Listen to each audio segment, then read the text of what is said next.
Okay, Paul, the new videos on the left hand side and the old videos on the right hand side.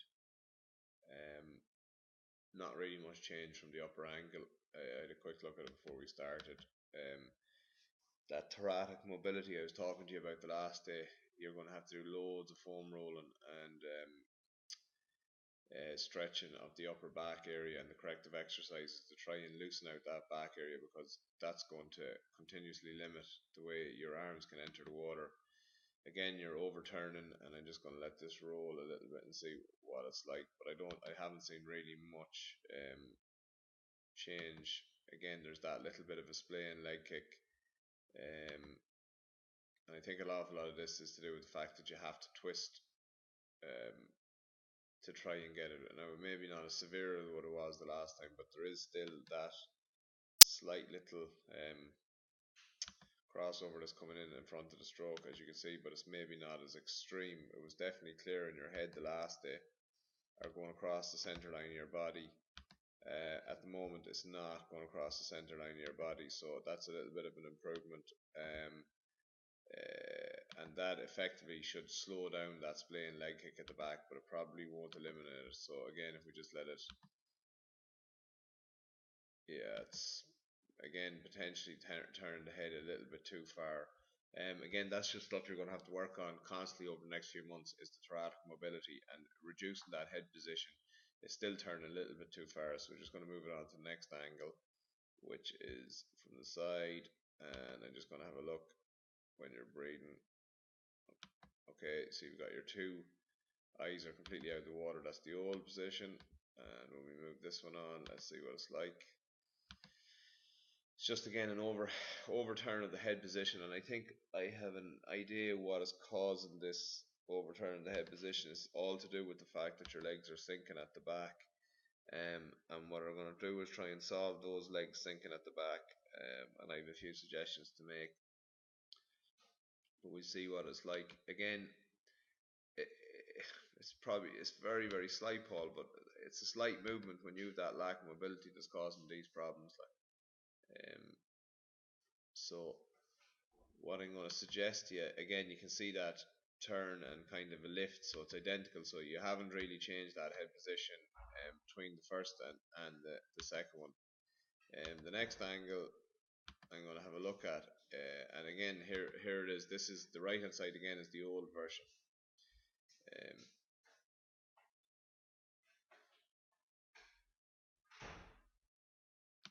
and you can see the body position is quite low in the water. Okay, and it's not ideal, and there's a little bit of an excessive knee bend.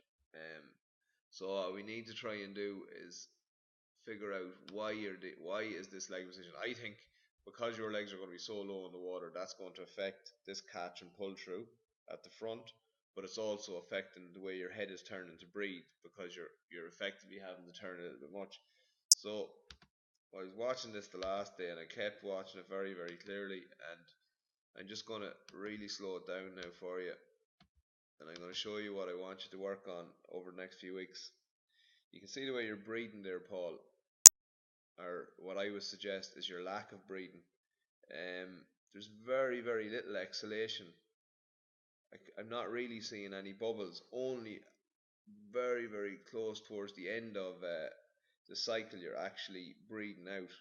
So if you just keep an eye on it now, the camera angle isn't great, but we'll be able to see, like, I'm seeing very few bubbles coming out of your nose and your mouth area. You seem to hold on to your breath and you breathe out at the last second. Now, I had a quick look at your CSS times from the last time, and your 200 meter is a lot quicker than your 400 meter, and they should be pretty much balanced out if you've got a good threshold on your aerobic fifth. So that would indicate to me that you get tired after about 200 meters, and that's probably a lot to do with this lack of breathing. So that's a really low position in the water, and essentially it's going to be that's going to be holding you back. So I'm going to get rid of that picture there. I'm going to bring in a second screen, and I'm just going to show you what I mean by somebody who would be breathing quite strongly would have a good exhalation in the water. And effectively, then what we can do is I want you to focus on your breathing for the next couple of weeks. Focus on your breathing and keep working on that mobility. Breathing and head position are the two key things that you need to work on. So when I bring in this swimmer, you're going to see exactly what I'm talking about in relation to exhaling in the water. This is Cassie Patton, and we're just going to compare her then at a similar angle as to what you're like. So we let you play there. We're just going to see as the head enters. We're quite close to you now. Sorry about these bubbles.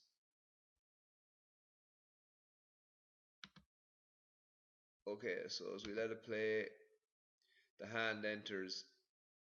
I'm not seeing any exhalation there, only at the last second, Paul. Yeah, and I think this is what's contributing to these legs. You're effectively keeping all the air in your body, and that's causing the legs to sink at the back. So if you look at the way Cassie does it, and watch and you see the exhalation, you're going to see a clear stream of bubbles the whole way through. And effectively the bubbles keep going the whole way through, so she's exhaling all the time into the water. Um, but if you see with yours, effectively we're not seeing really much in relation to exhalation. We're only catching a slight breathing out. We can look at this at any side at all, so you can just see the clear, there's continuous bubbling. So what I'm going to get you to work on, Paul, is your breathing effectively. And when you work on your breathing, I want you to forcefully exhale out through your nose and your mouth. Now I'm just going to let you run again, and you can see hand enters. Okay, face is in the water. I'm not seeing any bubbles at all, at all, at all. And then just at the last second, you'll see a few bubbles coming out. So essentially, Paul, what you're doing is you're holding on to your breath, and I think that's the reason why you're a little bit out of puff when you're swimming.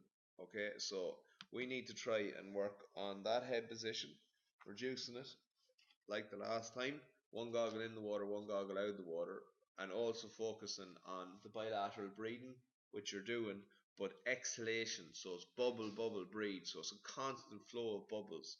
So I'll have a look at the correction plan that's in your in your data, and I'm going to find the one that's most suitable to breathing or focusing on your breathing, and that's what we're going to get you to work on over the next 2 or 3 weeks. And that definitely is something that needs to be addressed before we can move on to do anything else. I think if you can work on that breathing, just another thing I picked up on, that hand entry seems to be entering a little bit thumb first, and I didn't notice that the last day, so it's just something to be conscious of. So we're going to focus on her head position and her breathing, and again, just to look at Passy and the way she's breathing out, exhaling all the time through the water, and that's exactly what we want you doing, is constant breathing out. Okay, there should be a flow of bubbles all the time, and we're just not getting that with you, Paul. We're just getting a little trickle of bubbles, and then eventually we'll get an exhalation, but it's nearly too late, and I think that's what's contributing to those sinking legs. Or you're never going to have legs that might come up the whole way, but it's effectively what's happening. Okay, Paul, 100%.